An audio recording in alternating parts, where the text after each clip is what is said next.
Yeah, that's very.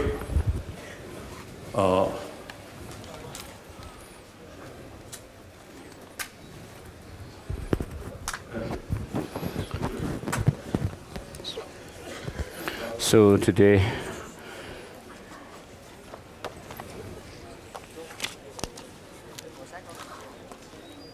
so some Thai people understand English. Oh, okay.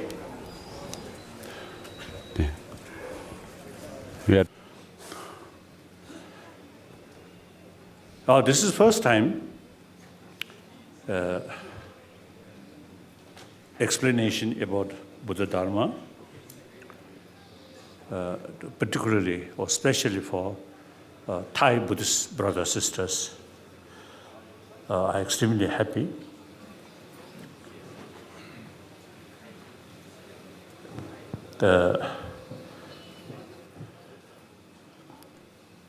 자게 깨주 그래요. 자게 깨주, 라냐 인식 지금 하시는 저거예요. 수로 저거.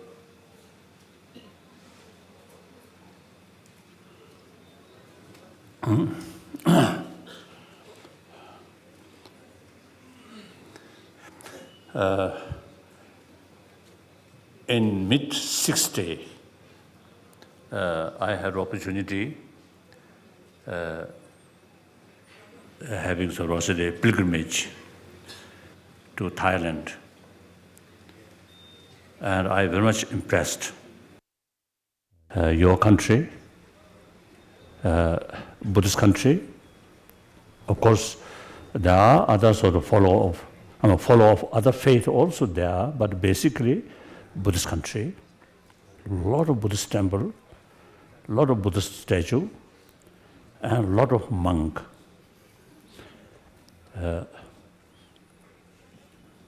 Of course, naturally, among thousands of monk, some rubbish monk also you see possible. But basically, you see, your country is really a Buddhist country, and the practice of Vinaya is very good discipline. I'm very much impressed. So basically, we are the follower of same teacher. That's Buddha Shakyamuni. And also, you see, the practitioner of Four Noble Truths, same. And 37 was the practice, same, common practice. And of course, Vinaya practice, also same. Except little differences. The Tibetan Vinaya, according Mula Savasiddhivadin. So our precept, according Patimoksha, 253. According Pali Patimoksha, Theravada Patimoksha, about 200, around 20 like that. So these are minor differences, but basically same. Like for Parachika, 13 sort of Sangha, whatever call, all these, same. So differences, major differences, you are your practice according Pali tradition. We, not only Pali tradition, but also Sanskrit tradition.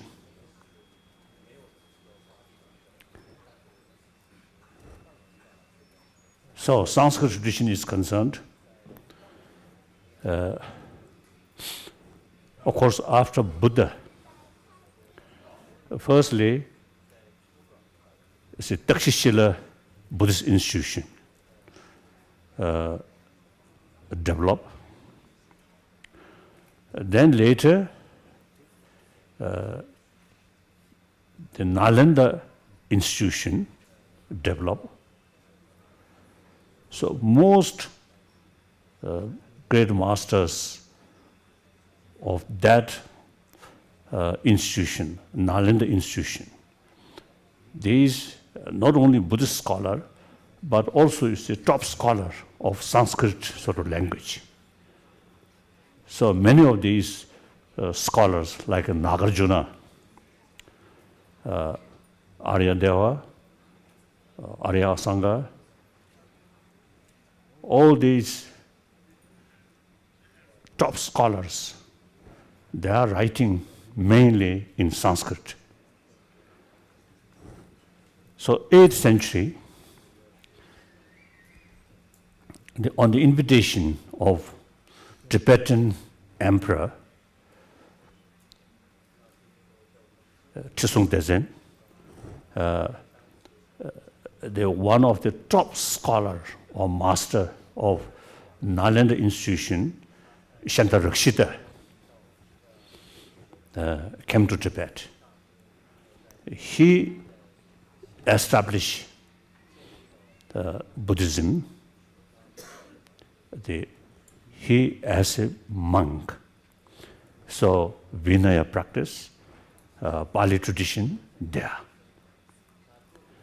And then on top of that, he also is a great scholar of Buddhist logic and Buddhist Madhyamika philosophy. So there are a lot of text about Buddhist philosophy, Madhyamika philosophy mainly, and also Chittamantra philosophy. These sort of philosophical lot of philosophical text in Sanskrit language. And then also the logic, mainly text wrote by Dignac and Dharmakirti. So these not available, not only in Sanskrit, not only in the Pali language, but also not available in Chinese translation, only Tibetan translation. So usually I describe Tibetan Buddhism is pure lineage of Nalanda tradition, like that. So in the past, we have not adequate sort of close contact. They follow of Pali tradition and follow of Sanskrit tradition. So when you ask me some lecture on Buddha Dharma, and I think the text, there should be some common sort of sutra which available both Tibetan language and the Pali language. There are, is it like the Sutra of Four Noble Truths, and also like Dhammapada, these also is common. So I thought, you see, maybe that kind of a text may be suitable. But then I thought, since you come here to learn something new, so maybe another text which actually wrote by the main disciple or main student of the Shantarakshita, that's his name is Kamalashila,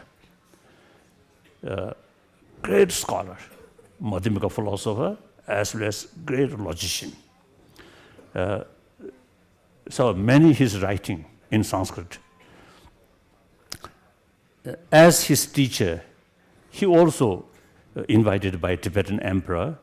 So after he reached Tibet, he wrote some text mainly for Tibetan audience.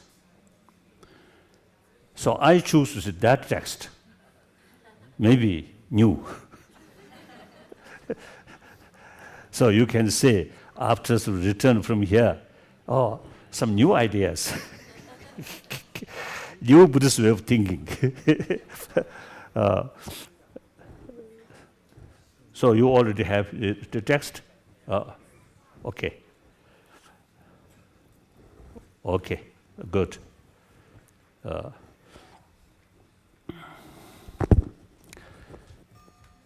So now, as usual, at the beginning, we recite the Mangalam Sutra. You can recite. Some monk, some Thai monk, the Mangalam Sutra. Mangalam Sutra. Okay. So please recite at the beginning Mangalam Sutra in Pali or in Thai. Now please recite. Start.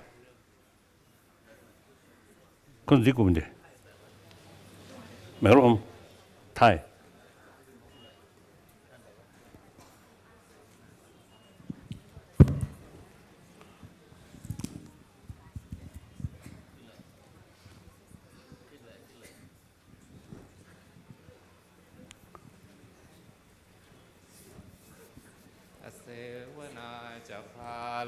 Nang ban tanan cha sevana pusha cha puy ya nang etam kalamut patirupa the sawa kata punyata ata samma paniti cha kalamut amangภูสัจจันจะสิปัญจวินโยจะสุสิกิโตสุภาสิตาจยาวาจาเอตัมมังคลมุตตมังมาตาปิตุปาทานังพุทธทาราสสังฆโหอนาคุลาจักกัมเอตัมมังคลมุตตมังทานันจะธรรมจริยาจยาตกานันจะสังฆโหอนาวาชานิกรรมานิเอตัมคลมุตตมังอารติวิรติปาปมาจะปานาจะสัญญโมอาปมาโทจะธรรมเมสุเอตัมคลมุตตมังจะนิวาโตจะสันตุทิจะกตัญยุตากาเลนะธรรมาสวนังเอตัมมังคลมุตตมังขันติจะโสวจัสสตาสมนานันจะทัสนังกาเลนะธรรมสากัจฉาเอตัมมังคลมุตตมังจะพรหมจริยัญจะอริยสัจจานาทัสนังนิพพานสัจฉิกิริยาจะเอตัมมังคลมุตตมังพุทธัสสะโลกธรรมเมหิจิตตังยาสนกัมปฏิอโศกังวิรชังเขมังเอตัมมังคลมุตตมังเอตาติสานิกาตวานัสสะปะธรรมปราชิกาสัพพะทโสทิงขัจฉันติตันเตสังมังคลมุตตมันติ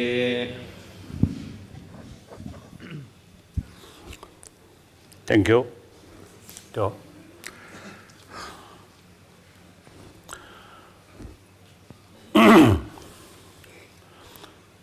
now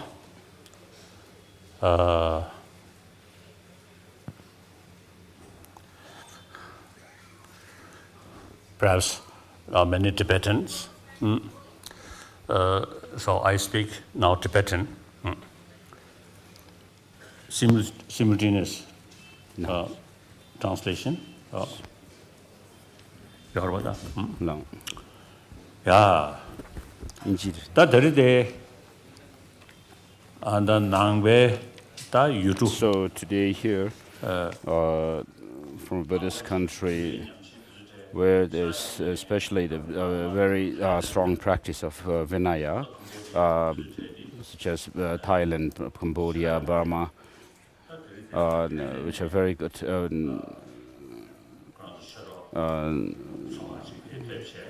So from these countries, we have here some Buddhist followers of Buddhist tradition from Thailand, and they have requested me to give some teaching. And now So in the 60s, I was in Thailand three or four times, and they have really good practice of the Vinaya, the monastics. There's a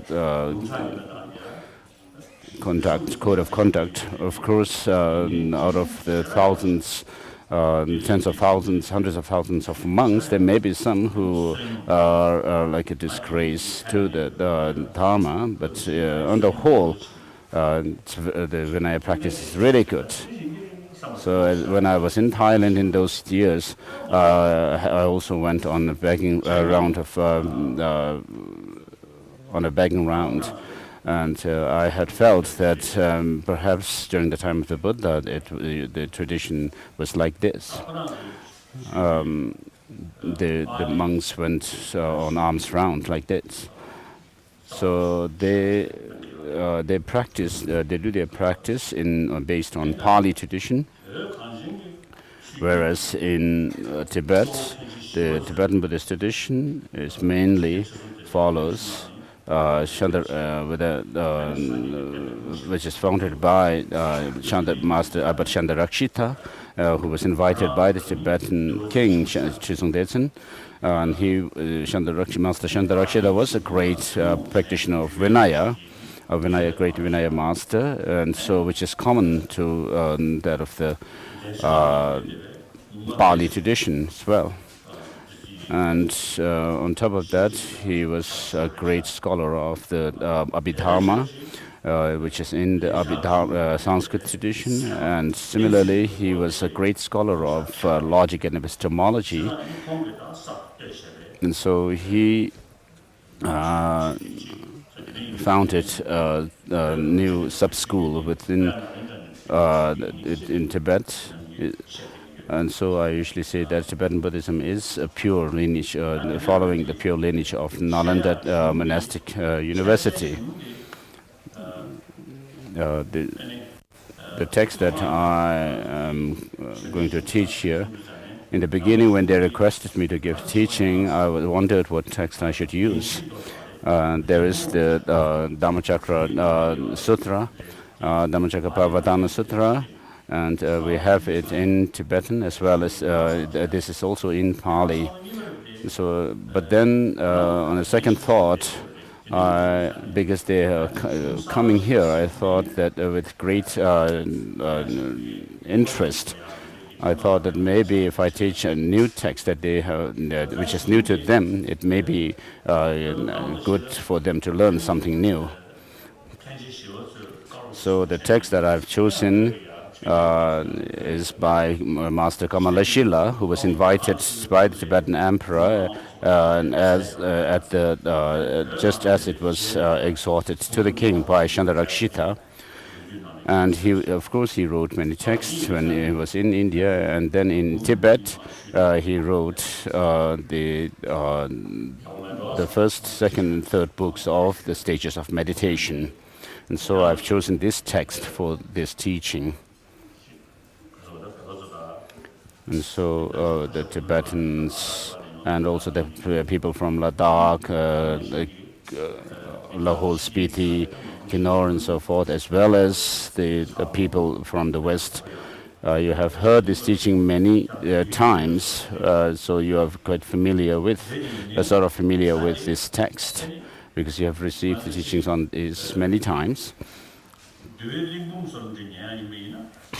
So if we were to listen to teaching on the stories of the Vinaya,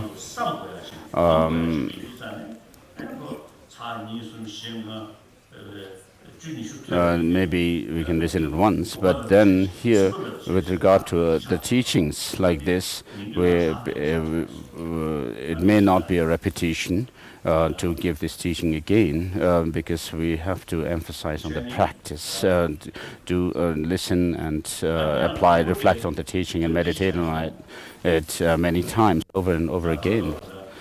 So first, I think recently there was a huge earthquake in New Zealand and Australia.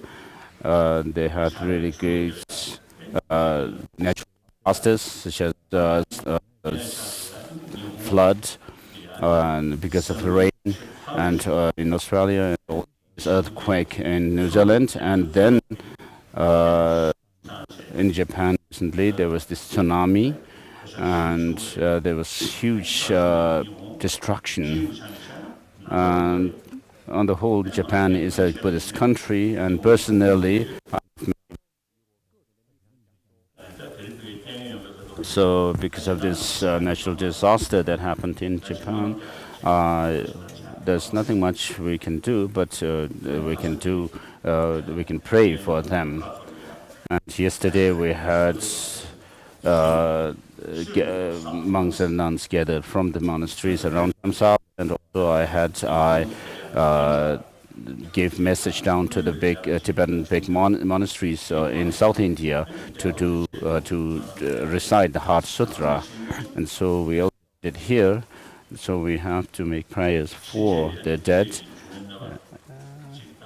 and in the future, if in order to avert any kind of disaster like that, the natural disasters, we have started saying from yesterday 100,000 Heart Sutra 100,000 times. So today here we will also say this in Tibetan, means most of the people here are Tibetans, and then I see some Japanese people who can also recite the Heart Sutra in Japanese.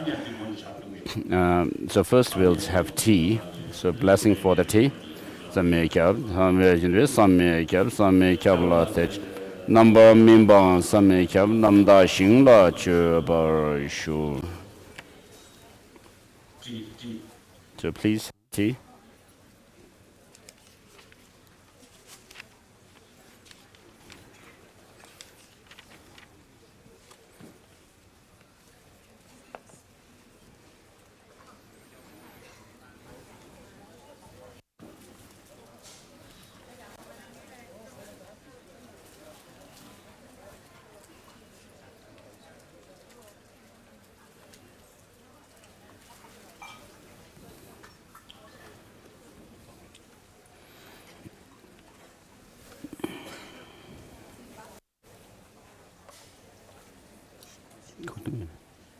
Excuse me.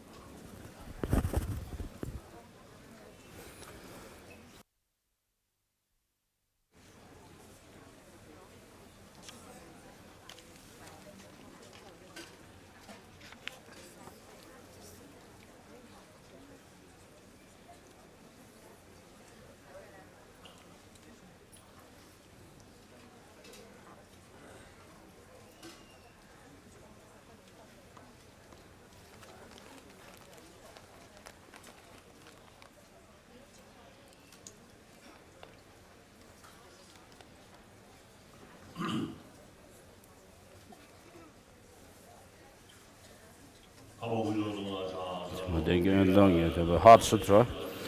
Gebe kap chago pongbo re la gyalon ge gende chambo dan josen be gende chambo dan tab je do shu de te te chum den de samona wa she che we che gen nam ran ye den den la nyam bar shu so yan de te chen jo sam ba sam Hava jen re zon jo je rab ya paro do chambo zon men shu ba nyen la nam bar da shen pongbo ngo de Dalai ran shin ge don ba nam bar da o te ne son je ge tu e se da den ba sha re pu chen jo sam ba chambo pa pa je re zon jo la de ge chen Rigabo Kanala Sheriff Japan, Samajabanya, Bataja.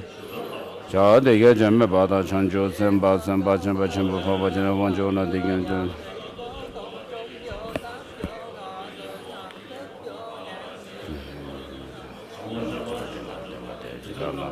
Chata, Pungbong about the Dalai, Ranching at Tongba number in the Tongba Susu Sula, Tongba Nishema, Tongba Nilaja Sushama, and the Shindu Toa and to shed a number Shaban and Tongba Wishareva that I shouldn't Tongba Ni, the Sini Meba. Timameba, Jamadan Java, Wameba, Meba, Shereba, the Davena, Tongba Nila Sume, Toa, and to Sheme, to Jim, and Nova Shaba, Menawa, Menamechemen, Yime, Sumeta, Mechime, Romericam. Shemeda Mige, Kamebana, Ige, Kame, Ige, number Sheba, Kumge, Pato, Yameto, Marilla, Mebana, Deshindo Donga, Wada Gunjo, Wada Gobada, Lame, Sheme, Toba, Mondo, Bayameto, Shere, Potamano, Toba, Mebe, Chiri, Shere, Paro, Shimbala, Tenjane, Sumla, Devame, Taba, Mede, Shino, Leshandon, and the Betara Chindo, Jusundu, number Shebe, Sanjay, Shere, Paro, Shere, Shimbala, Lana, Mavayana, Shere, Yapore, the Chimanga, Riboshanga, Lana, Mevenga, Minyabata, Venga, the shore Chebanga, Zembana, the Bashabacha, the Shere, Yapore, the Chimanga, Mebatea, Parasam got the body so harsh. Parudo Chimba, some mono of chop, then a chum then the thing is the television, the changes and but some bachum, Pabacheres of Majola, go Shecha watching it. The dation of think about the dation, that you get temptation to share of your Parudo Chimba, some mola cheberchet. Yishabanum, the Jesu Yerang, or chum then they get a gaja cards and set out them by Shara do depot, the changes and but some bachum, Pabacheres of Majo. Amjada them by Kora, the Dada, Hadamida, Hamain, that is such a bitch, then Yerang, the chum then they get Sumbala, Hombaro to. Then they give a cup of again. Thus did I hear at one time the Bhagavan was dwelling on mass vultures mountain in Rajagriha together with a great community of monks and a great community of bodhisattvas. At that time the Bhagavan was absorbed in the concentration on the categories of phenomena called profound perception. Also at that time the Bodhisattva Mahasattva Arya Avalokiteshvara looked upon the very practice of the profound perfection of wisdom and beheld those five aggregates also as empty of inherent nature. Then, through the power of Buddha, the Venerable Shariputra said this to the Bodhisattva Mahasattva Arya Avalokiteshvara: how should any son of the lineage train who wishes to practice the activity of the profound perfection of wisdom? He said that, and the Bodhisattva Mahasattva Arya Avalokiteshvara said this to Venerable Shariputra, any son of the lineage or daughter of the lineage who wishes to practice the activity of the profound perfection of wisdom should look upon it like this, correctly and repeatedly beholding those five aggregates also as empty of inherent nature.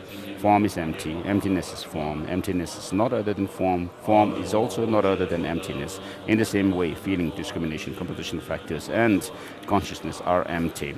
Shariputra, likewise, all phenomena are emptiness, without characteristic, unproduced, unseized, stainless, not without stain, not deficient, not fulfilled. Shariputra, therefore in emptiness there is no form, no feeling, no discrimination, no composition, no factors, no consciousness, no eye, no ear, no nose, no tongue, no body, no mind, no visual form, no sound, no order, no taste, no object of touch, no phenomenon. There is no I element, and so on, up to and including no mind element and no mental consciousness elements. There is no ignorance, no extinction of ignorance, and so on, up to and including no aging and no death, and no extinction of aging and death. Similarly, there is no suffering, origination, cessation, the end path. There is no exalted wisdom, no attainment, and also no non-attainment. Shariputra, therefore, because there is no attainment, the Bodhisattvas rely on and dwell in the perfection of wisdom and the mind without obscuration and without fear. Having completely passed beyond error, they reach the end point of nirvana. All the Buddhas who dwell in the three times also manifestly completely awaken to unsurpassable, perfect, complete enlightenment in reliance on the perfection of wisdom. Therefore, the mantra of perfection of wisdom, the mantra of great knowledge, the unsurpassed mantra, the mantra equal to the unequaled, the mantra that thoroughly pacifies all suffering should be known as truth, since it is not false. The mantra of the perfection of wisdom is declared Tat Yatha Gate Gate Paragate Parasam Gate Bodhi Swaha. Shariputra, the Bodhisattva Mahasattva, should train in the profound perfection of wisdom like that. Then the Bhagavan arose from that concentration and commended the Bodhisattva Mahasattva Arya Avalokiteshvara, saying, well said, son of the lineage. It is like that. It is like that. One should practice the profound perfection of wisdom just as you have indicated. Even the Tathagatas rejoice. The Bhagavan having thus spoken, the Venerable Sharadoti Putra, the Bodhisattva Mahasattva Arya Avalokiteshvara, those surrounding in their entirety, along with the worlds of gods, humans, Asuras, and Gandharvas, were overjoyed and highly praised that spoken by the Bhagavan.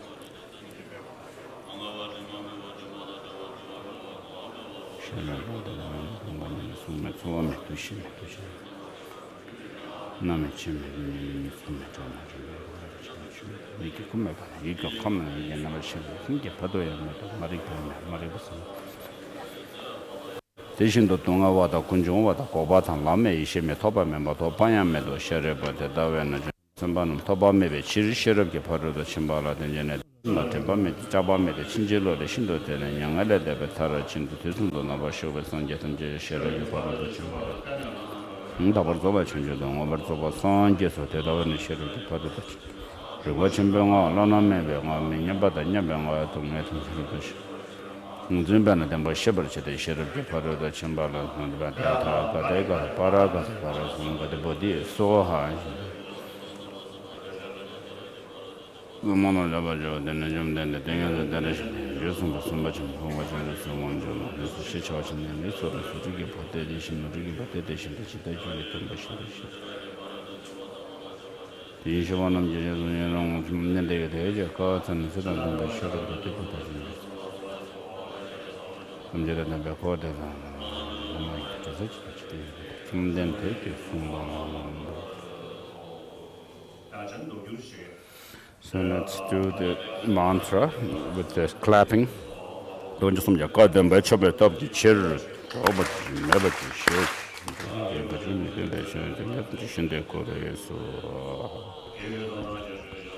Midune backend and Jawada, Timber of Chimpum Soja, Vedrashi Teja, the show. Simbata, Temba Nuishin to Sawata, then the Punushin to Temba, Temba Urin, Vedrashi show.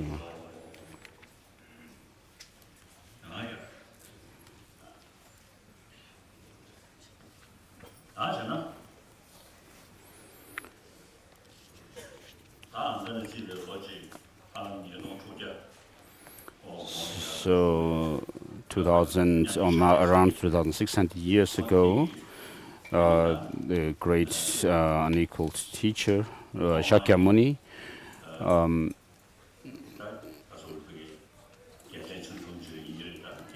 was first born as a prince in a small kingdom or principality, and then he saw the condition of human existence as being under the power of birth, aging, sickness, and death. And then he checked whether these have some their causes. And if there are causes, if these causes can be, he further checked whether these can be overcome.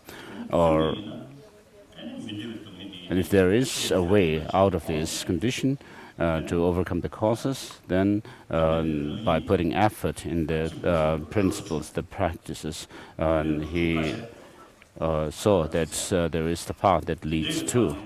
One should put effort in the path, and then accordingly he left the kingdom, and then went through the 6 years of austerity, and became enlightened. And then he gave teachings to his first, beginning with the teaching on the Four Noble Truths to his first 5 human disciples. And at that time, he also asked the monks to wear their robes in a proper manner. And so the monks' discipline is shown in, the monks and nuns' discipline is shown in or taught in the Vinaya Sutras. And with regard to the practices, first one has to avoid doing the physical and verbal non-virtuous actions, and then on the basis of that, where you have to practice all the vows of the monks and nuns, and then on the basis of that you do that of the single-pointed concentration practice, which in itself is something which is common even to the non-Buddhist traditions.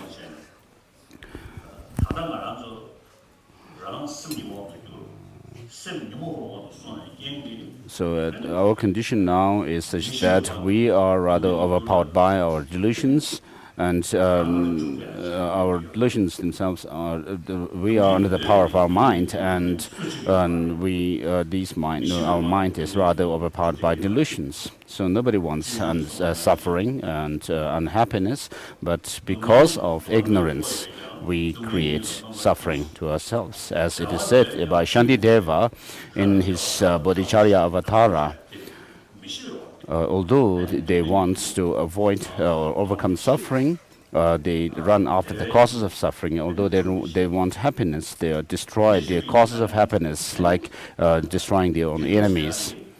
So because of our ignorance, we cause suffering to ourselves. And suffering doesn't come from without any causes, nor does it come from a permanent, unchanging cause, nor does it come from some kind of a creator, a God.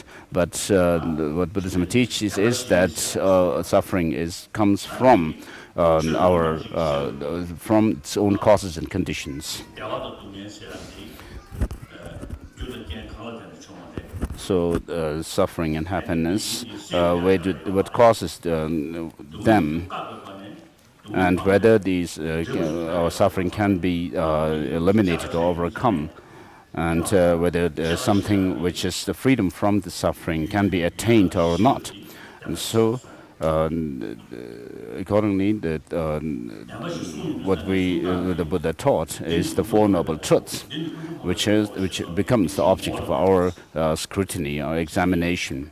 And when he taught the Four Noble Truths, he said, this is the truth of suffering. And so here, the suffering, he also shows that suffering comes from its causes and conditions, and that the freedom from suffering, whether there is some kind of a quality that we can attain, which is the freedom from suffering or not, then he said, with the thought that there is cessation. And with regard to the cessation, because it is a quality that you gain by applying the path, and therefore the Buddha taught that of the true path. So in this way he taught the Four Noble Truths. And so here what is involved is our intelligence, the training of wisdom. Not only remaining single-pointed and concentrated, but where we have to use this single-pointed concentration, which was explained earlier. What we have to apply this to is that of the truth, and in this way we have to make transformation within our mind.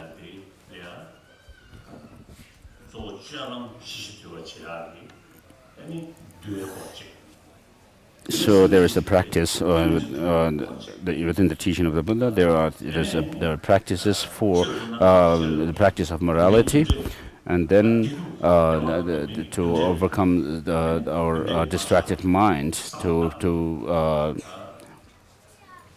build up concentration, and also to think about what causes suffering and what causes happiness.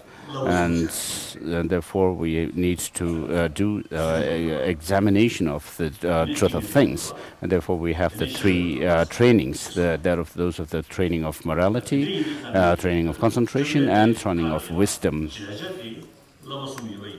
So because the teachings of the Buddha contain these three subject matters, therefore we have the division of the teaching itself into the three Pitakas, those of the Sutra Pitaka, the Vinaya Pitaka, and Abhidhamma Pitaka. And so these are contained in the Pali tradition, and also within the Sanskrit tradition there are these three Pitakas, the three baskets.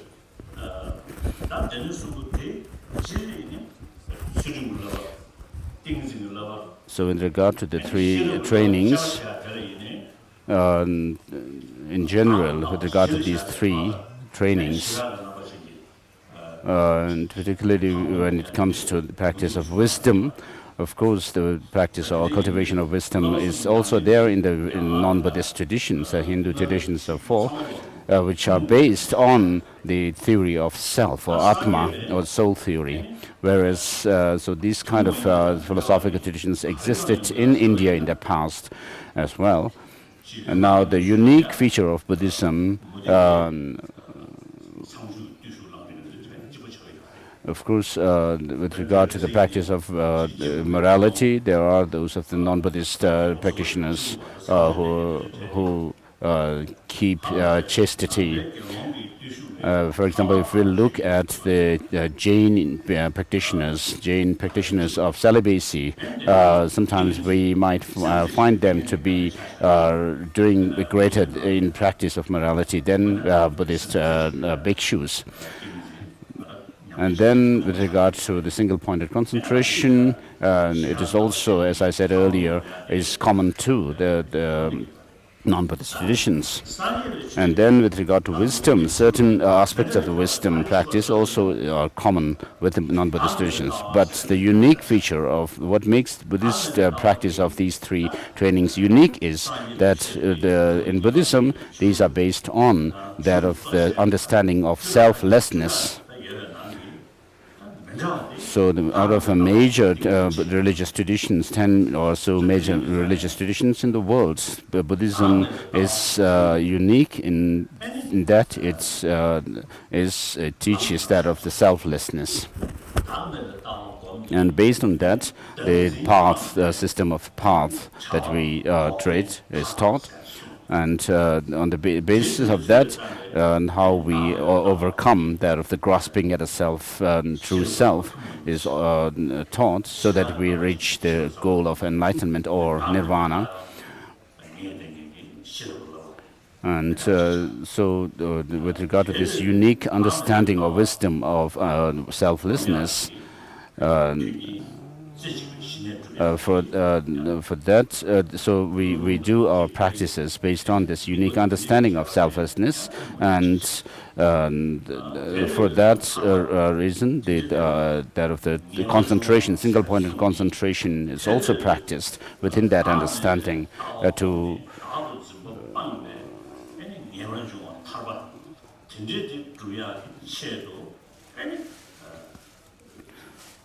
Now, based on this understanding of selflessness, we proceed on the path leading to that of the moksha or nirvana. And so, because of this feature of the understanding of selflessness, the practices of the three trainings of morality, concentration, and wisdom in Buddhism becomes very unique, unlike those of the other traditions. So, therefore, these three, the morality, training of morality, concentration, and wisdom, in general are common to the non-Buddhist traditions. But what makes Buddhism unique is because of the understanding of the selflessness, and therefore these practices in Buddhism are called the higher trainings of morality, concentration, and wisdom.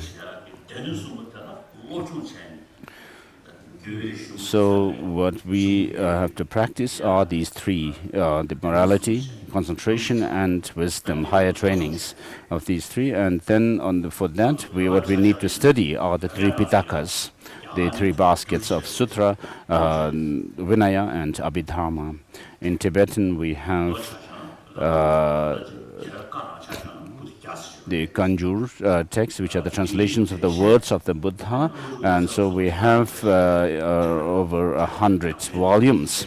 And then commentaries to these 100 volumes of the words of the Buddha. As a commentary to them, we have over 200 volumes of texts in Tibetan. So in total, we have over 300 texts of the words of the Buddha and the commentaries. So the three Pitakas become the scriptural teachings. And then the three trainings, the morality, higher morality, concentration, and wisdom, are what we have to cultivate within ourselves. So they become the experiential teachings. So we need to engage in the study of the Tripitakas and then apply the teachings within ourselves in cultivating the three trainings. So Vasubandhu, an Indian master, has said that there are two, the Buddha Dharma is twofold. One is scriptural, and then the other is the realization. And in order to preserve and promote the teaching, the scriptural teachings, we have to engage in study of them. And in order to preserve and promote the realizational teachings, we have to apply the three trainings within ourselves, cultivate the three trainings. So he said there's no other way to do to preserve and promote the Dharma other than through these study and practice. It's, when we talk about preserve and promoting Dharma, it's not about building monasteries or to have the scriptures in the monasteries and so forth, but what we have to do is we have to study the texts, and then having studied them, apply the meaning, the contents or the subject matter within ourselves and build up our understanding. So this is the meaning of preserving and promoting the Dharma and taking care of the Dharma. So most of us usually think that if we have a big temple and then huge statues of the Buddha and so forth, we are actually doing some kind of a service to the Dharma, preserving and promoting the Dharma. Of course, these are part of that project, but then that's not the main thing in terms in preserving and preserving and promoting the Dharma. And so it is said that for bhikshus, what we need to do is that of the study of the Dharma, and then be humble, live a humble life, which means to devote ourselves in meditation. One of the Arhats, Sagalha, has said, through study and concentration, meditation, study of the scriptures and doing meditation, we have to make this life, this human life, a meaningful one. So through the study and practice of the Dharma, we have to do that.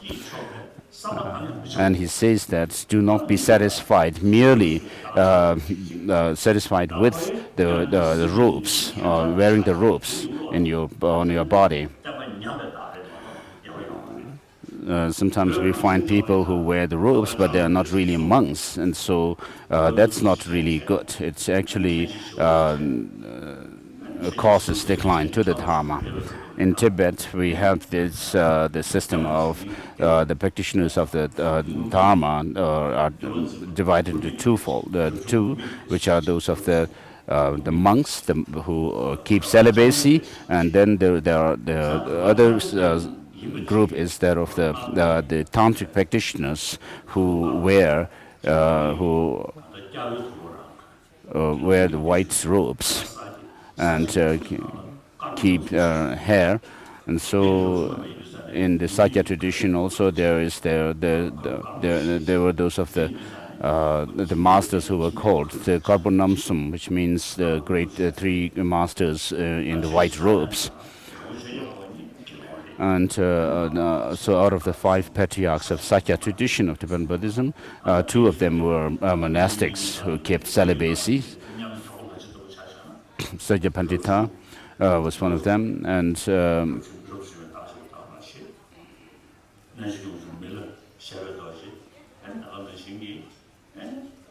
in the Kagyu tradition also, we have the masters like those of the Dagbol Haji, who was a celibate monk, whereas Gu Jizamila Repa was a lay practitioner. So it's important for us to be very clear about where we stand in terms of a practitioner of Dharma. If you're a monk, if you are keeping celibacy, then you have to wear the robes accordingly. And if you are not celibate, then you have to wear, but practitioner of Tantra, then you have to wear the robes accordingly. So otherwise it causes, if people just mix up the clothing, the robes, then it causes the difficulty. In Tibet, we used to have the certain practitioners who were called Tongdens, really high practitioners, So people who are not yet up to that level should not just jump to that kind of practice right away, because as we have a saying, if a fox were to jump leap like a lion, it cannot. It may break its own backbones. So we have to be careful. So with regard to the statue of the Buddha, cannot speak. Buddha statues cannot speak to us, even if we may build statues of the Buddha. Every Buddhist country, there are a lot of Buddha statues, but never sort of story who really teach us. So the real protector is Dharma. Not Buddha. Buddha is our teacher. Real protector. Real protection comes through one's own practice of Dharma. That's Buddhist way. If we consider Buddha as a creator, then okay, pray to Buddha, and he may arrange our future. But since we do not sort of have that idea, Buddhism actually, you see, taught us, you yourself, your own master. Ultimately, you yourself, creator. So one's own future entirely depends on one's own shoulder. Buddha taught that. Clear?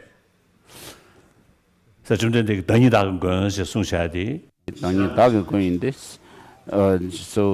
this is a very powerful teaching the Buddha has taught, that you are the master of yourself.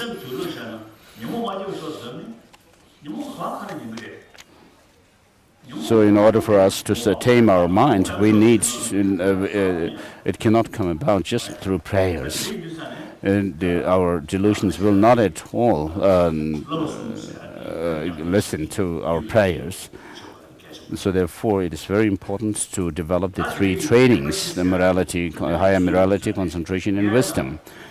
So that in the teaching of the Four Noble Truths, first the Buddha taught, the Buddha first went through the nature of the Four Noble Truths, saying that this is the truth of suffering. And then after that, if the nature of the four truths are like that, then how do we engage in terms of rejecting and adopting certain practices? And what then he taught with regard to the Four Noble Truths, he said suffering must be overcome, and the suffering must be understood, and the causes of suffering must be overcome, and then the cessation must be attained. And so the first two truths are within us now, whereas the truth of cessation is something that we need to give thought to a lot. This is something we may be able to attain in the future. And so with regards to how we adopt or discard the practices in relation to the Four Noble Truths, so the Buddha taught like that, and then the path must be actualized or cultivated, and then by doing the practice based on the Four Noble Truths like that, what will be the result? And what the Buddha said, that once you have understood what suffering is, and then there will be a time when you don't need to understand it anymore further, and there's no. And with regard to the origin of suffering, there's once you have overcome it, there will be a time you won't need to do it again. And also having actualized the truth of cessation, then there will be time when you don't need to go any further once you have reached the ultimate goal of enlightenment or nirvana. And similarly, with regard to the path, once you have reached the highest understanding, highest level of the path, there will be time where you don't need to do it anymore, cultivate it anymore. And so with regard to these practices, we have the 4 mindfulness practices in the 37 factors leading to enlightenment. There are differences with regard to these 37 factors as taught in the higher and lower Abhidharma traditions. Once I visit Thailand, and some monastery, outside the monastery,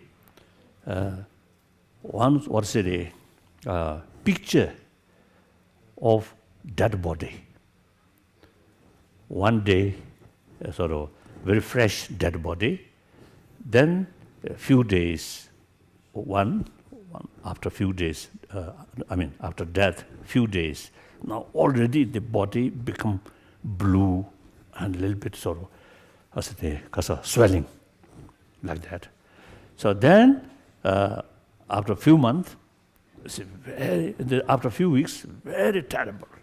Then eventually, only as a skeleton, like that. So that is the practice of first mindfulness, Lütabanyasha. Body, as a mindfulness of body, like that. So that directly, the antidote of our attachment for body, one's own body and others' body. So you see, thinking the very nature of the body is ugly and rotten, something bad. So that's the practice of first mindfulness. So thinking on that, analyze about that constantly, our attachment will reduce. Clear? Then second mindfulness of feeling. You know, some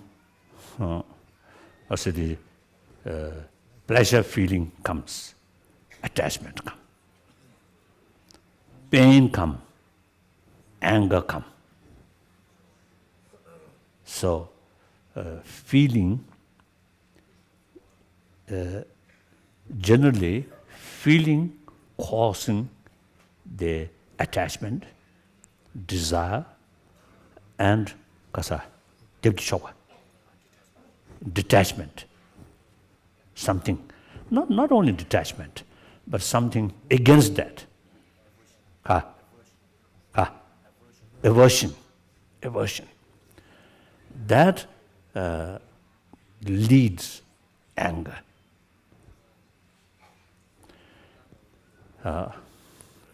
Then the third mindfulness about consciousness, about mind. So usually, you see, we had the feeling the whole body, including mind, is the basis of I, self. If someone asks, where is yourself? Usually we say, here. I'm here. So you see, without sort of analyze body and feeling and cognitive, dushi, perception. And then duji is not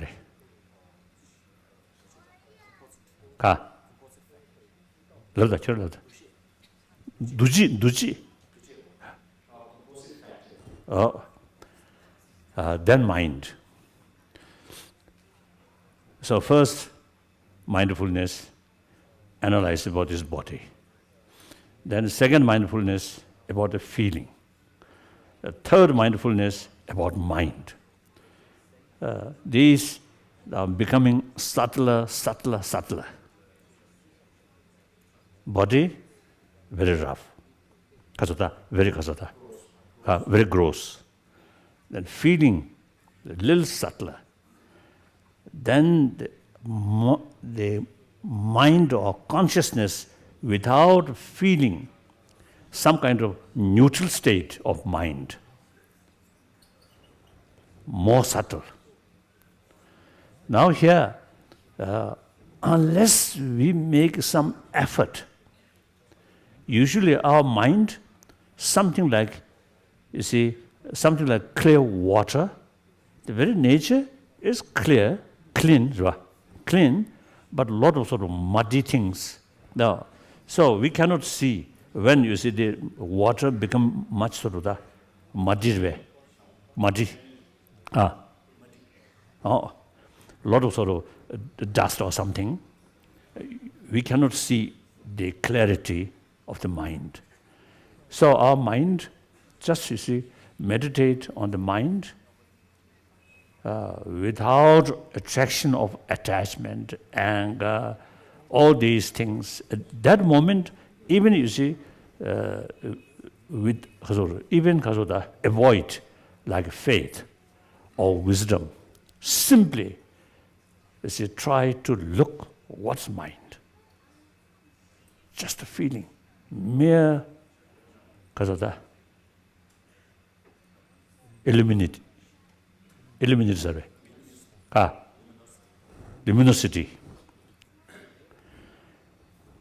Now meditate on it.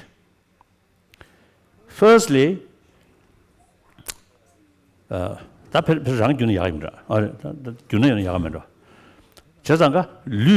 the Tibetan. So with regard to the mindfulness of the body, we meditate on the ugliness of the body, the repulsive nature and of the body, and which helps in overcoming the attachment to the body. And then with the help of the mindfulness of the feelings, when you have very intense feelings or of attachment or hatred, what you have is you attracted towards things that you are attached to, and you turn your back or feel averse to those you feel disgusted with. And so when you think about these things, what happens is how the karma and delusions, which are the origin of suffering, happen can be understood from these. So with regard, based on this, the mindfulness of the feeling, we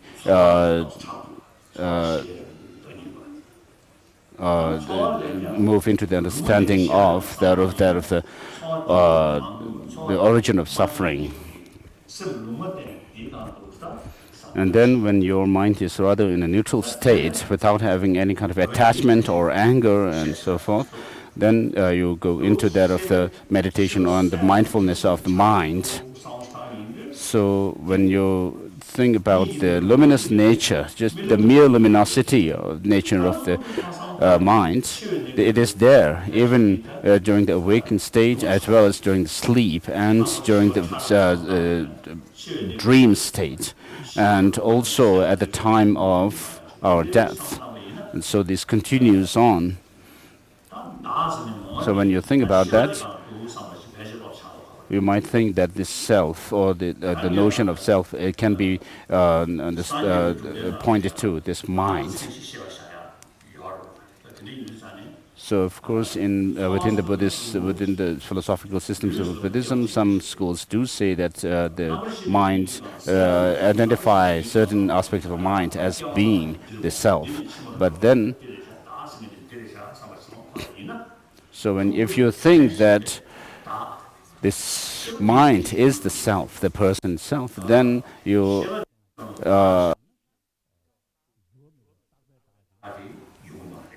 so if you put to that consciousness as being the self, then you'll find that the self is not permanent, not unchanging. And because it's changing all the time, it's not single or unitary. And then, because of the mind also being dependent on many different factors, you can understand that it's not autonomous, independent.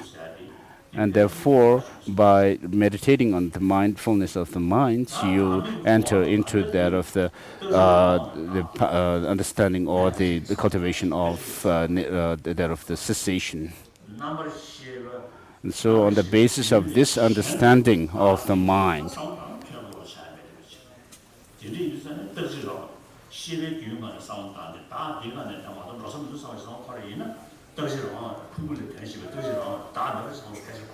so if you think that the self is not other than the aggregates, the mind, the stream continuity of the mind, then you'll be able to see that the self is not something autonomous, single and unitary.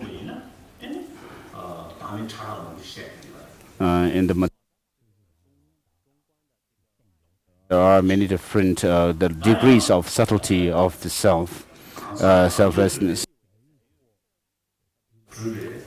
And then there is the selflessness, which is to say that the selflessness of a person which is not self-sufficiently autonomous, the existent self. We have a feeling that the aggregates, the body and mind are like the servants, subject, whereas the mind or the person is like the master. So kind of notion. When you have that kind of notion, what happens is you thinking that the servants are not dependent on the master, whereas the master is not dependent on the servants as such. So in that way, what you have is that there is no. You have to understand that there is no such a self which is like a master of the aggregates.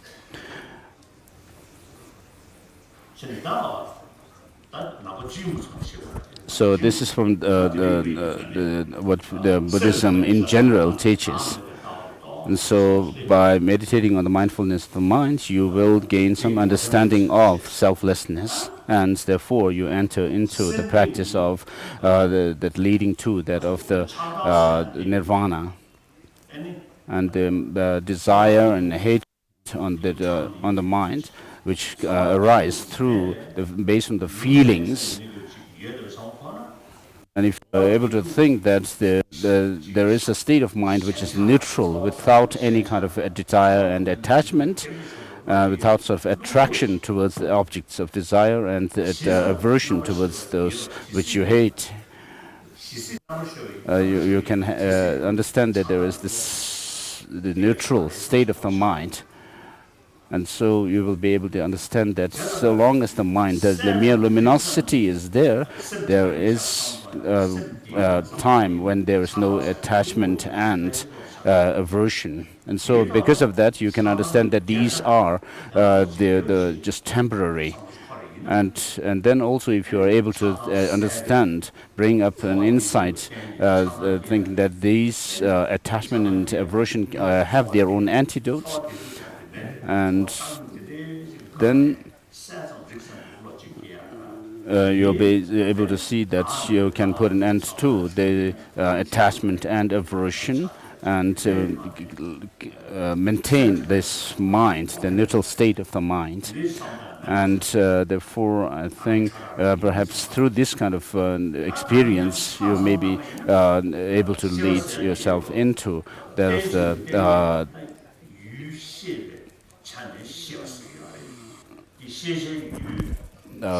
that of the nirvana.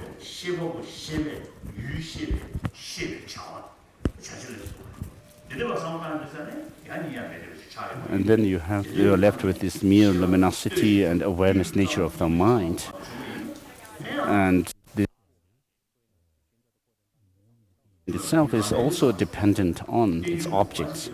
So without an object to be perceived, you have no perceiver, and therefore you will be able to see that there is the nature of dependence. Dependence in terms of the causality, causes bringing about effects, and then you enter into the more subtle understanding of the selflessness and dependence. And then you'll be able to understand that those causes which bring about the happiness are the factors which we need to adopt, and those that bring unhappiness or suffering are those the factors which we have to overcome. And therefore, through this, the form. So, Jamani she would eating and those chini, Nimajik Yamne, Nishatu Yamne, those chini, Twitch, those Chagaris.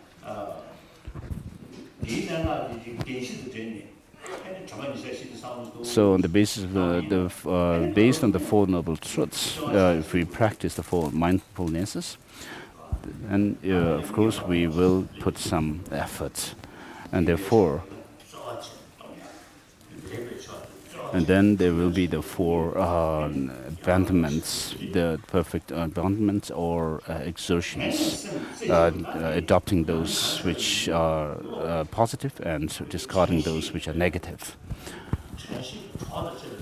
And then with the help of this mindfulness, when you're able to fix your mind on a chosen object, and also be able to analyze in depth, do an in-depth analysis, then what will happen is those of the five miraculous feet can be developed.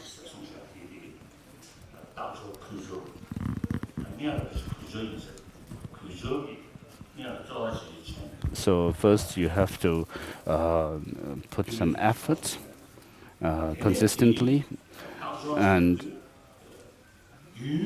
then continuously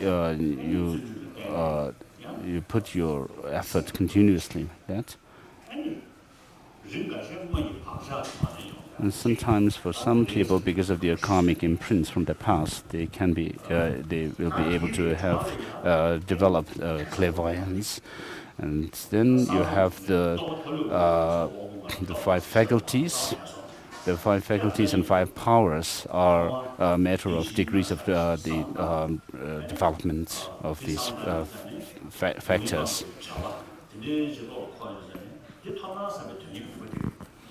So if you see that there's possibility of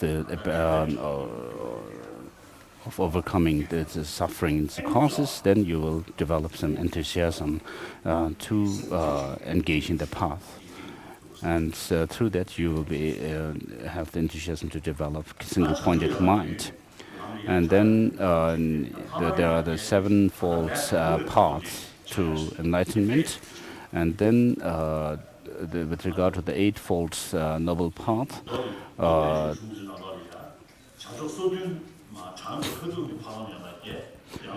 so with regard to these eightfold noble paths, there are a certain way of explaining it in the traditional texts, which are related with those of the Arya beings. Whereas for us, for our daily life practice, we can also apply these eightfold noble path. So how we do that is living a very simple life, with not much luxury, and not too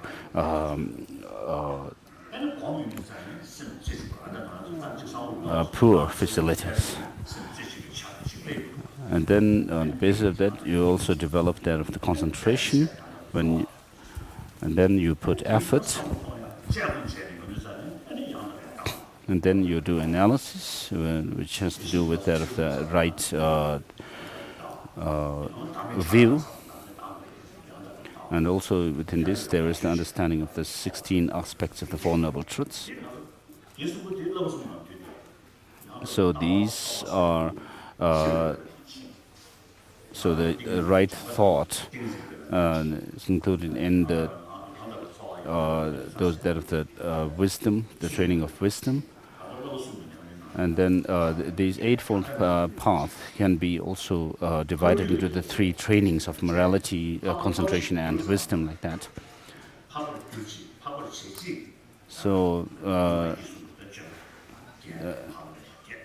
So we can explain these Eightfold Noble Truths in terms of our actions of body, speech, and mind, which lead us to develop those of the experiences at the Arya stage of the superior beings, noble beings.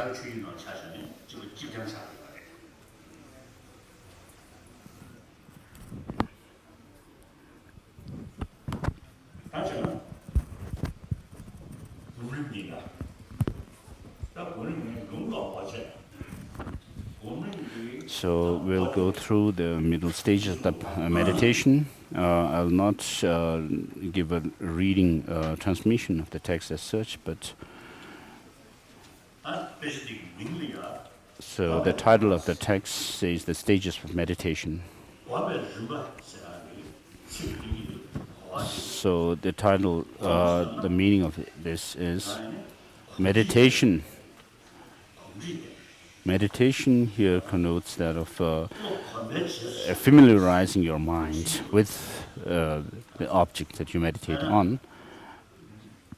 When your mind is accustomed to something, then your experience arises naturally. So, for example, if with regard to our physical actions, and, in the beginning we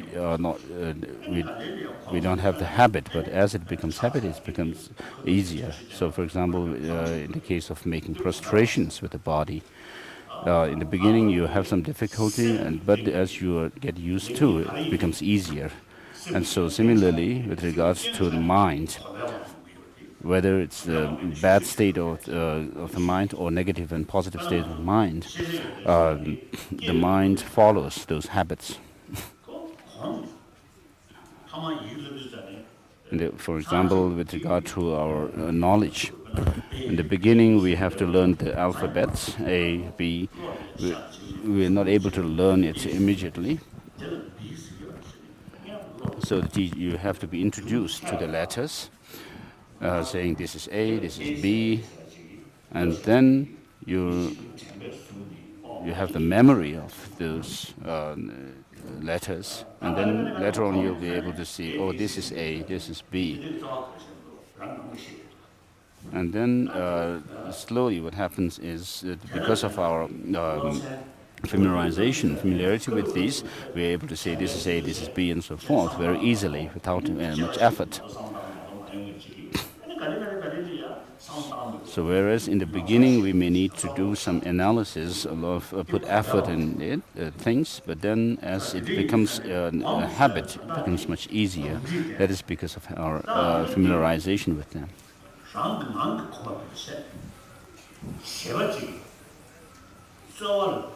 So when we talk about becoming habitual in doing something, we have to know that we are putting effort. So gom, or Tibetan word gom, shows that of putting effort in something in order to familiarize with the things.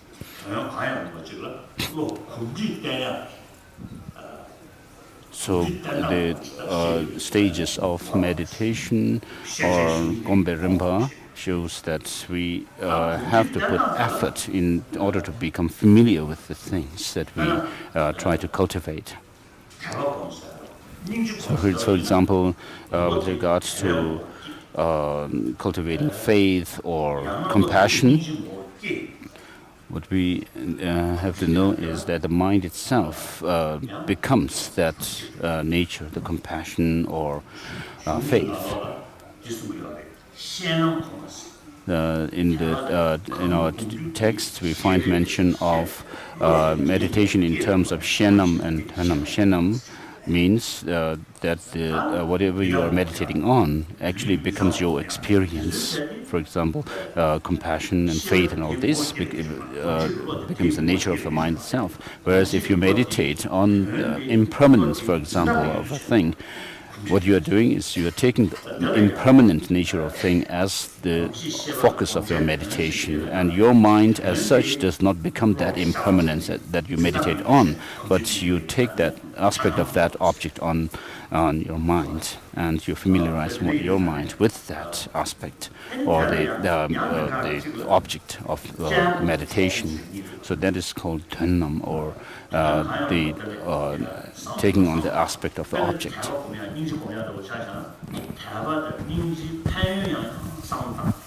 So with regards to the other aspect of meditation, which is called shenam, taking on the aspect of the mind itself, you have those of the faith and compassion, for example.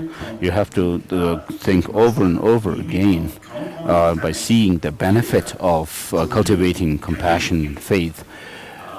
So through analysis, you'll be able to see the positive aspect of them, and then you will have this the enthusiasm, and then you will have this aspiration to develop them, and accordingly you'll put effort.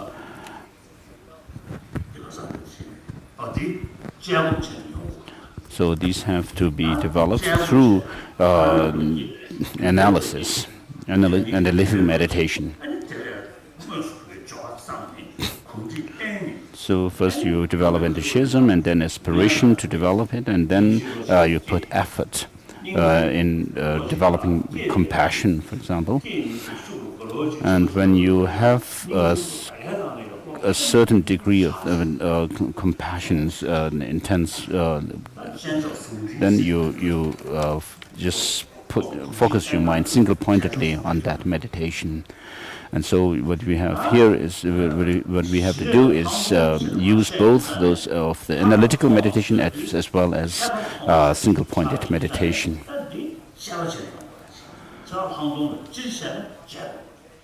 And so we have the meditation, within meditation there is that of the special insight. So in general, special insight is an analytical type of meditation. And in general, that of the concentration is called the placement or focusing meditation.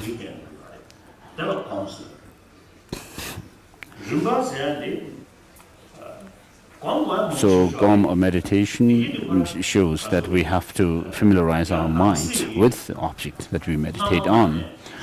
And then the stages here shows that in order to develop certain experience, higher experiences, we have to develop the experiences that are lower to that leads to that higher experience. And for example, in the case of compassion, when you develop compassion further and further, you develop a special resolve to work for to help other sentient beings. For example, if you were to go through a school system, you can't. A beginner cannot just straight away go into university level, but you have to start from the beginning and then progress higher and higher. And so with regards to the two types of meditation, you first develop that of the concentration, the single-pointed focusing meditation, and then on the basis of that, you develop that of the special insight.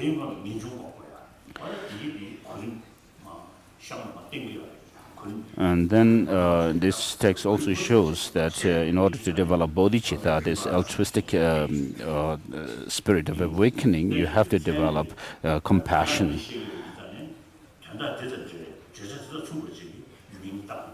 And so, because it shows the different progression of the experiences that you develop, the text, the title is given this title, Stages of Meditation. So please look at the text.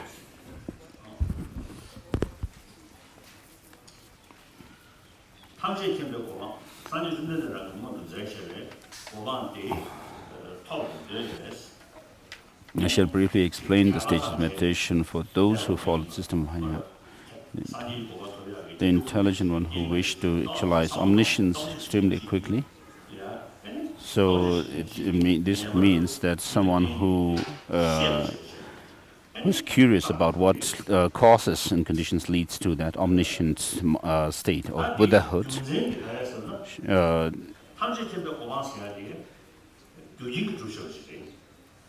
because you have to do analysis, you have to examine them, therefore it says that intelligent one should make a deliberate effort to fulfill its causes and conditions, because without fulfilling the causes and conditions leading to that effect, the result, then there's no way you can expect the result to come about. So it is not possible for omniscience to be produced without causes, it says. Because if it were, then everything would always be omniscient. So the omniscience state of omniscience or Buddhahood has to come about through its own concordant causes and conditions. So this shows the reality of things. So whatever effects there are, they have to come about through causes, its own causes and conditions.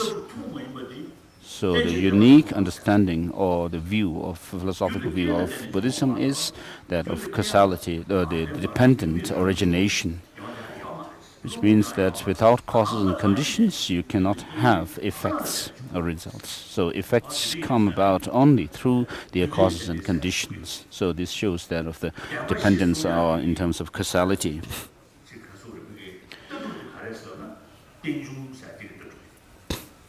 And so the Four Noble Truths are based on the philosophical understanding of dependent origination.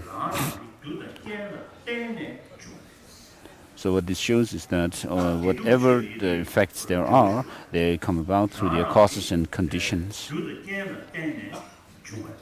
So happiness and suffering come about through their causes and conditions. In general, everything there is.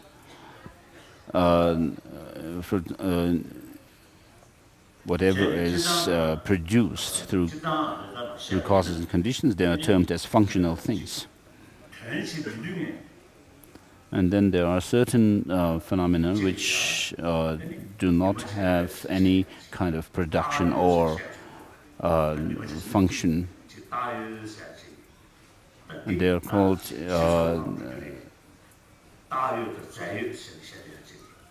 imputed phenomena. And there are certain others which are called substantial phenomena. So these unproduced things or uncomposed things do not have any kind of effect as such.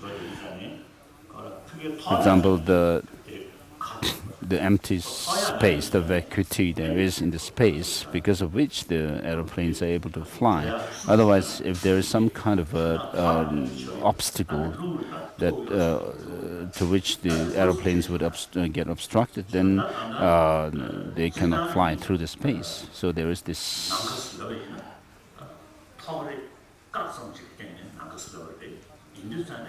So this kind of space is called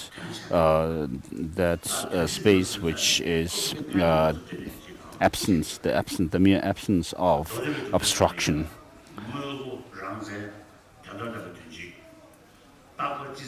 In the Sutrantika philosophy, we talk about the functional things and the self-characterized things and so forth are synonymous.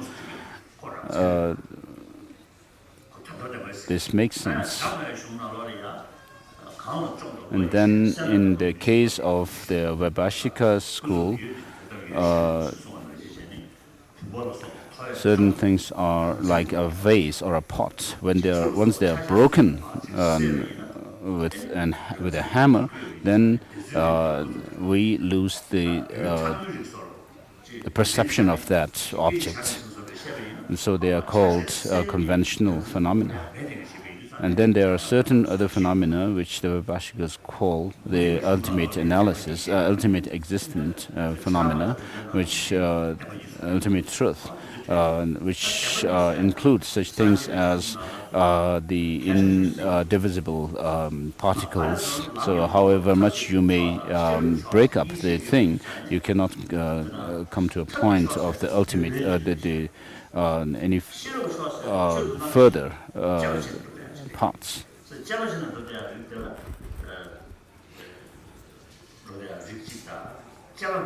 And so in Buddhism there are certain things, certain practices or experiences which you develop through analysis, and there are others which do not need analysis as such.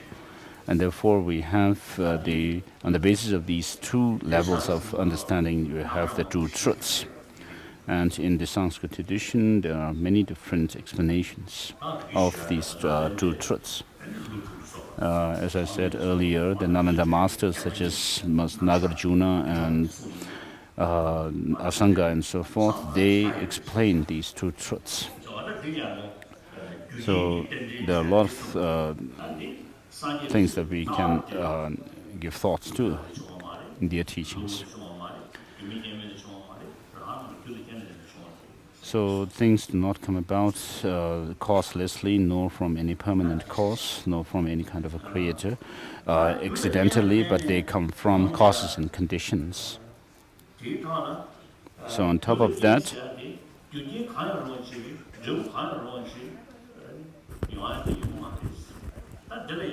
so causes have to be concordant with their effects. Any kind of cause cannot give any kind of effect. So you need to...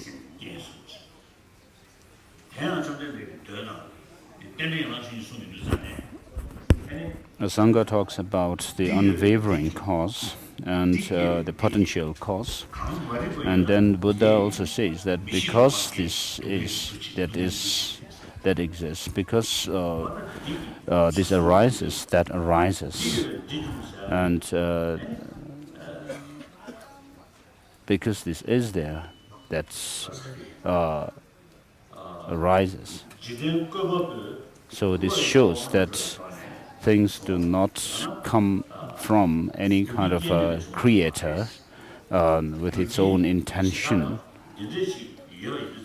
and the things do not come from without causes, and therefore they whatever fruit or effect there is, they come from some causes and conditions. And then the Asanga also says that talks about impermanent cause. So whatever effect there is, they must come from certain causes and conditions.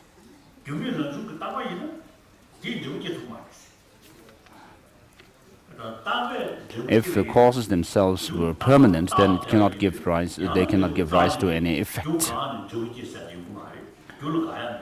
because in order for a cause to give rise to their effects, the cause itself has to cease when the effect arises. Whereas if it's permanent, then it cannot cease at all to exist. Therefore, it cannot give rise to any effect.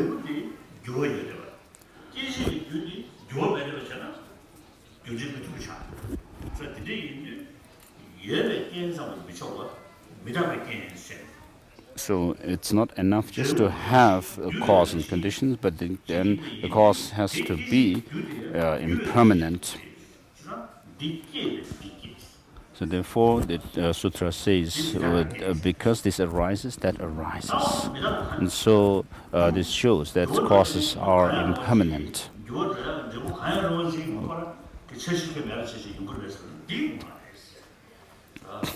And then, although we may have causes and conditions, but can they give rise to any kind of effect? That's not the case. A cause has to give rise to a certain effect, of which it is potential to. It has the potential to give rise to that effect, and therefore.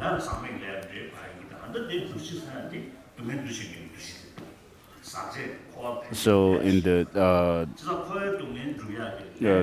12 links of dependent origination, we find that the karma gives rise to, says, that of effects.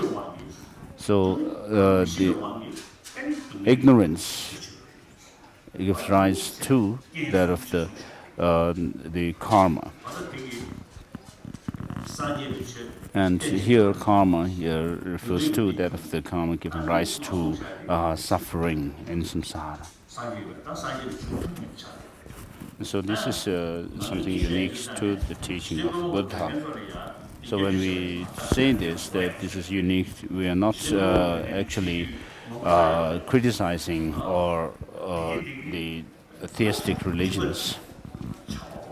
So they also have, the theistic religions also have the same practices as we have, like compassion and serving humanity and so forth. Whereas when it comes to philosophical understanding, philosophical explanation, then the theistic religions talk about some god or creator who is of the nature of whom is that of infinite love and compassion. Whereas philosophically we have differences. So the theistic religions talk about love, compassion based on that kind of idea of a god, whereas Buddhism talks about practicing love and compassion and so forth based on the understanding of causality. And therefore we say that the positive causes give rise to positive effects like happiness and so forth, whereas negative causes give rise to negative effects like suffering. So both the theistic and non-theistic religions teach that these things, the principles of love, compassion, and so forth. So therefore, I always say I respect all the different religions of the world. For some people, it's more effective to believe in a creator God. So for them, if there were if the theistic people, there are people who find more who are able to take the theistic religious belief better. If you tell them that there is no such creator, then it might cause them to lose their faith. Whereas, if that is the case, then you can do anything. But they don't, that's not the case at all.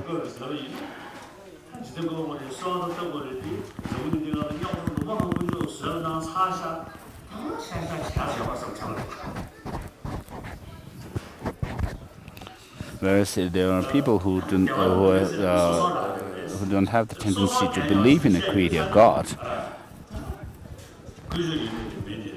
And then, if you tell them that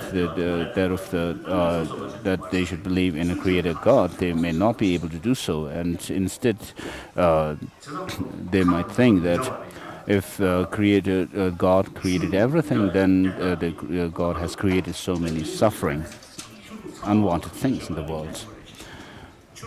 So it's important for us to respect all religious traditions. So you have to, it's not just enough to be nice and say that you respect the other all religious traditions, but there's reason to respect other religious traditions. So even within Buddhism, although on the whole Buddhism doesn't believe in a self or in an Atma or soul theory, but then there are certain cases where the Buddha himself also has taught that there is a self. And therefore, today we have people with different predispositions, different imprints and interests and so forth, and therefore we have to have all these different religious traditions as well. And with regard to the practice of love and compassion, it's all the same in all the religious traditions. And as Buddhists, we may be able to say that the emanations of Buddhas and Bodhisattvas, maybe they're everywhere in the world.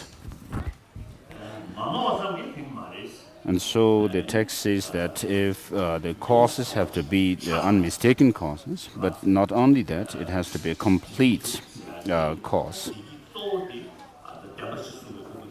So in order to cultivate or experience happiness, or just the ultimate happiness is that of the cessation, which is that of the a quality that you build up in the mind, which is that of the freedom from all kinds of negativities.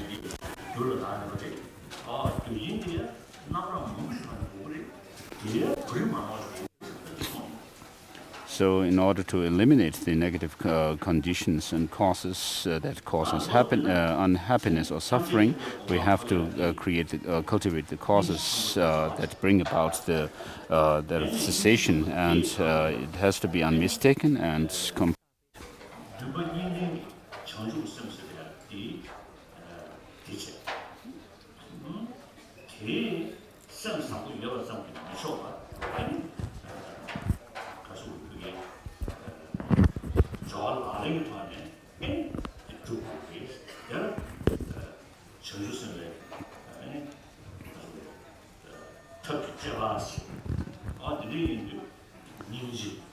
And so in order to have bodhicitta, you have to have that of the compassion.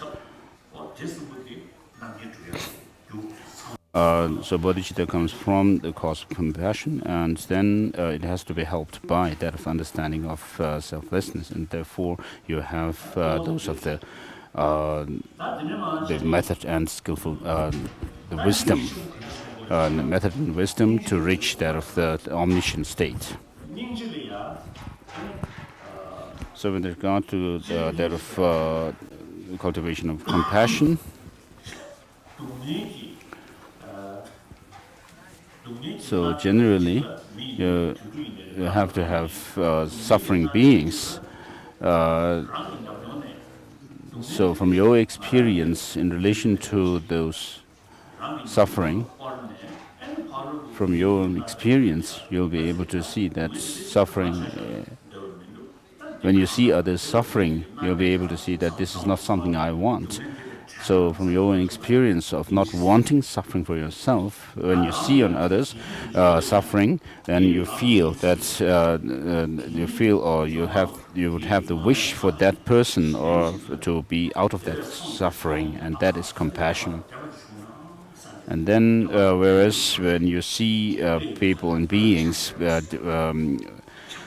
deprived of happiness, you would wish them to have happiness, and that kind of wish is that of love or loving kindness. Being unable to stand the suffering of others, you will wish them to be out of suffering.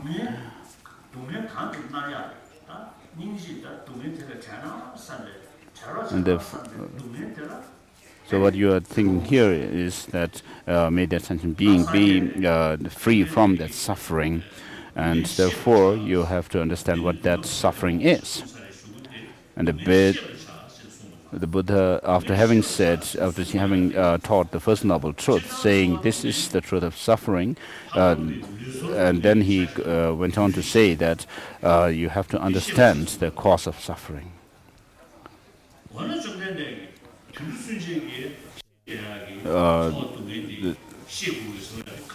So the Buddha says that you have to understand what suffering is.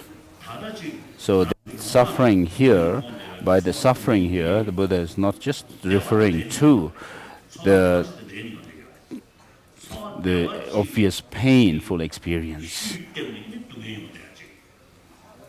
but many of the sufferings come in conjunction with some a pleasant experience that we develop.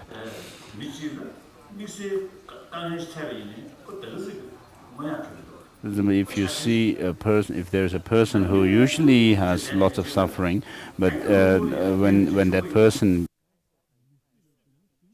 bigger suffering, that doesn't really disturb the person much. Whereas if there is a person who doesn't have much kind of a suffering as such, when that person meets with some kind of unwanted suffering, then that suffering or the pain will disturb the person, because this shows that the person has had kind of a pleasant experience all the while. Experience. We have to understand that's kind of in the nature, being in the nature of suffering. So this has to be, for this we have to give thought to it, rather than just leaving it as it is.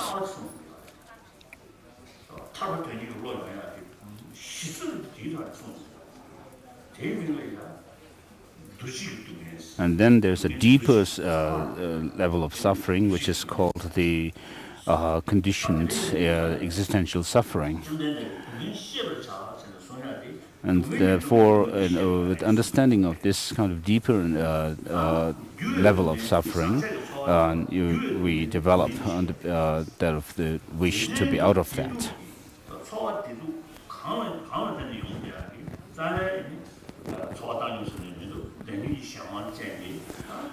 And our usual experience of bliss and happiness or sorrow and so forth come from this deeper suffering, which is that of the being under the influence of our karma and delusions.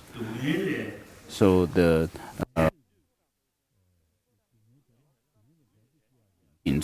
which are under through the power or force of karma and delusion, that of the conditioned suffering. So we can see these three types of suffering, which are those are the obvious, called the suffering of suffering, and then there is the second type of suffering, which is the changeable suffering, and then the deeper suffering called the conditioned existential suffering. So in order to be able to see that this is the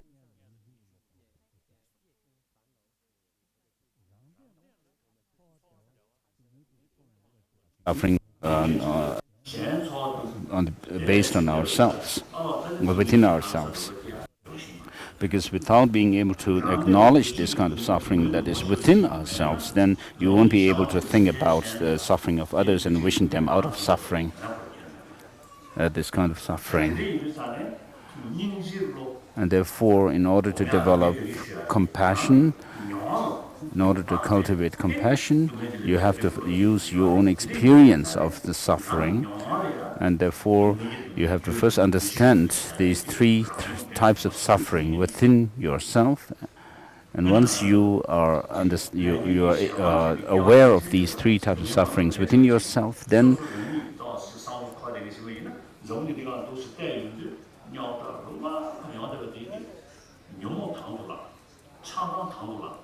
so why there is so much trouble and problems and difficulties in the world is because of people rather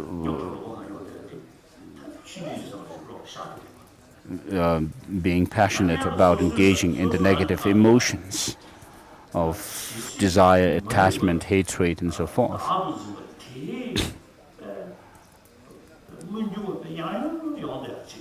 So if you think about how this happens to yourself, then because of your grasping at a self, the selfishness and so forth, then you'll be able to see that these negative destructive emotions that are within yourself actually cause trouble or problems within you. And when you're able to see that, you'll be able to see that this is the way it functions in the other people, that their negative destructive thoughts and emotions give them lots of trouble and pain. So with regard to the suffering of suffering, the first type of suffering, even the animals don't want them. It's very clear.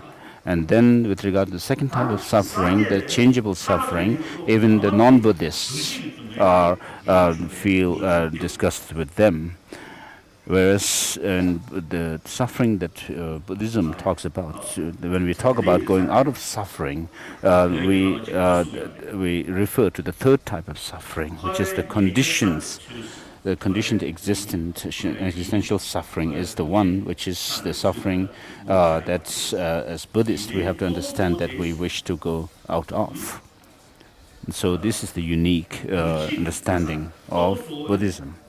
And one of the Tibetan masters has said that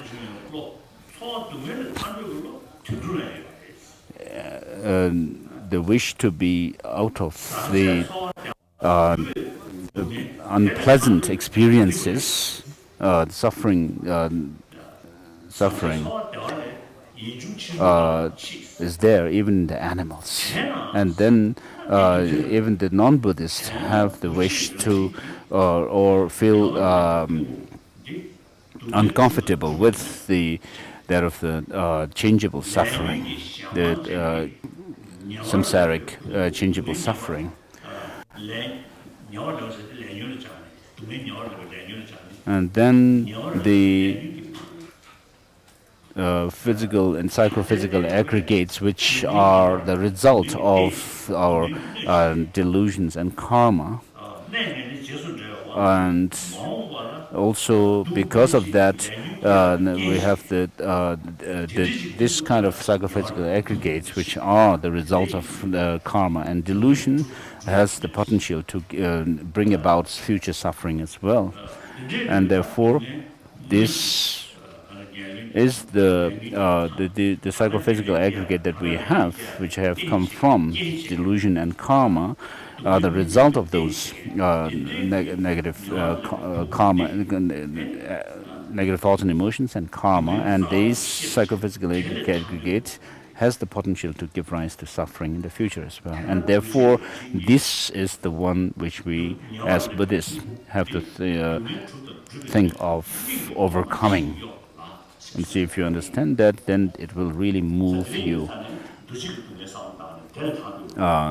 from the depth of your heart to go out of this kind of suffering. And therefore, you have to give thought to this quite a bit.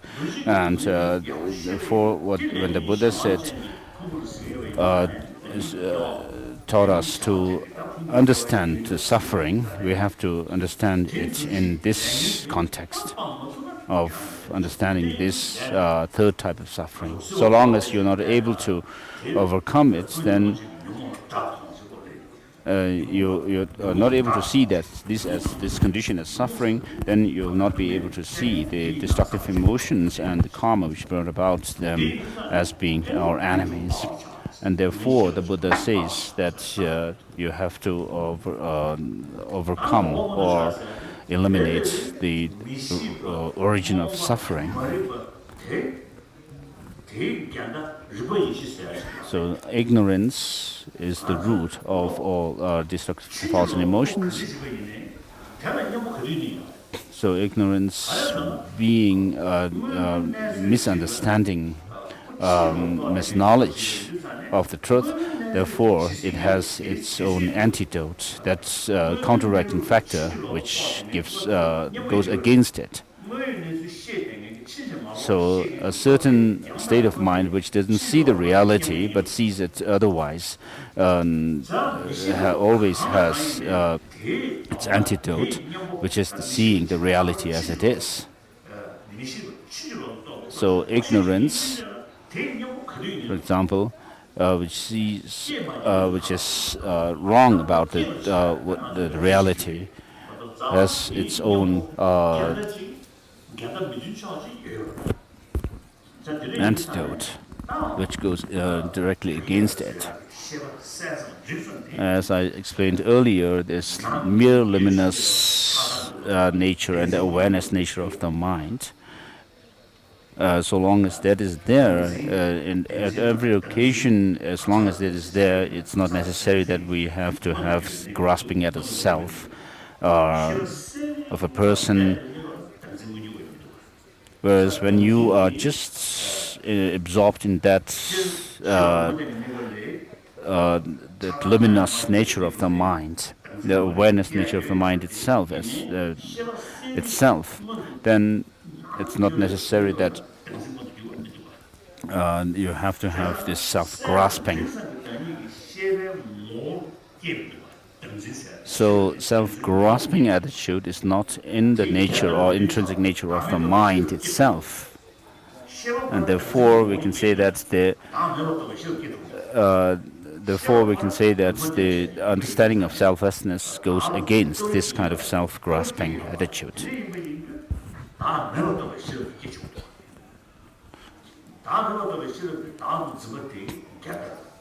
So whenever the luminous and awareness nature of the mind is there, it's not necessary to have self-grasping with it, and therefore we can have the antidote to self-grasping, which is that of the understanding of selflessness.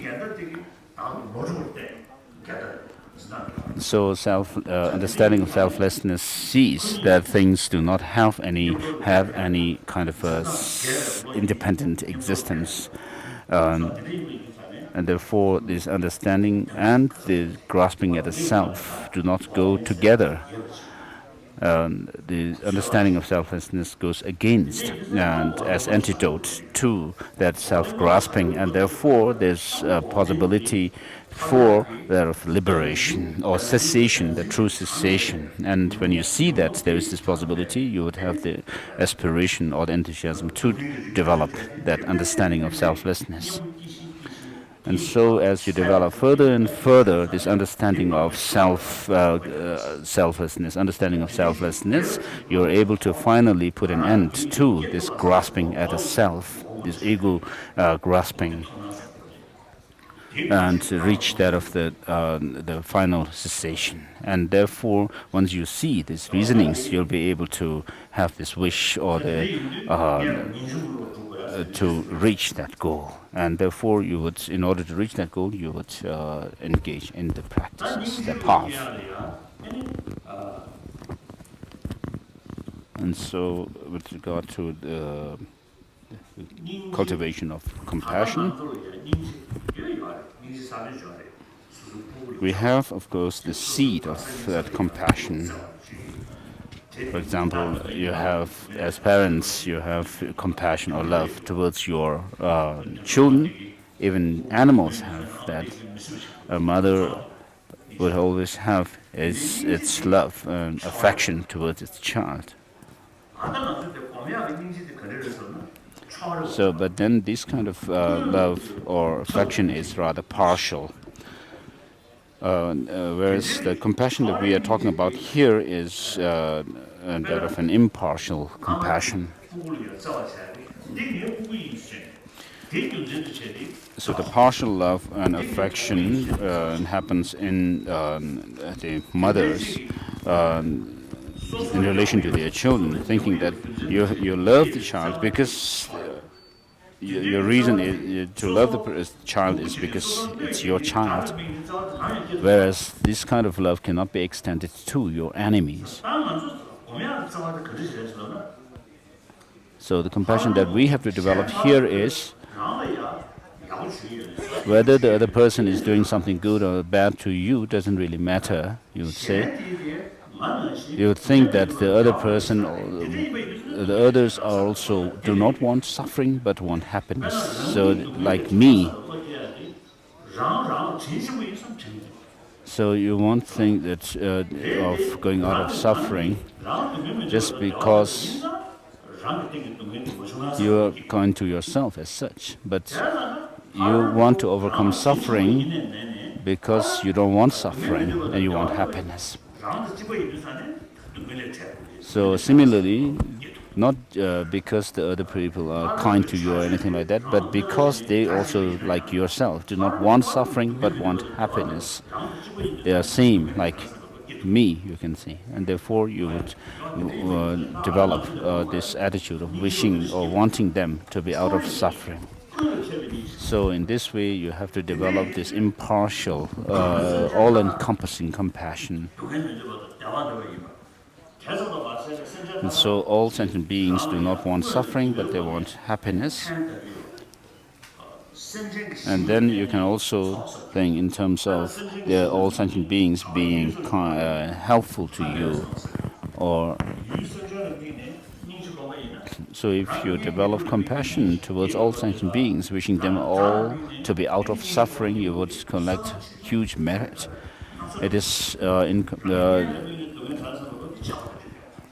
it cannot be compared to by the partial kind of love and compassion that you have towards your loved ones. There's huge difference between the two. So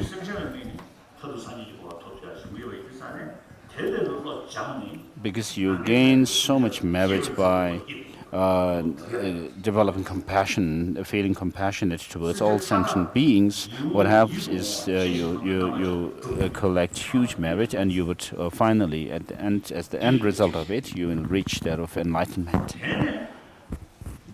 So perhaps we should stop here. Must start before noon. Okay, thank you.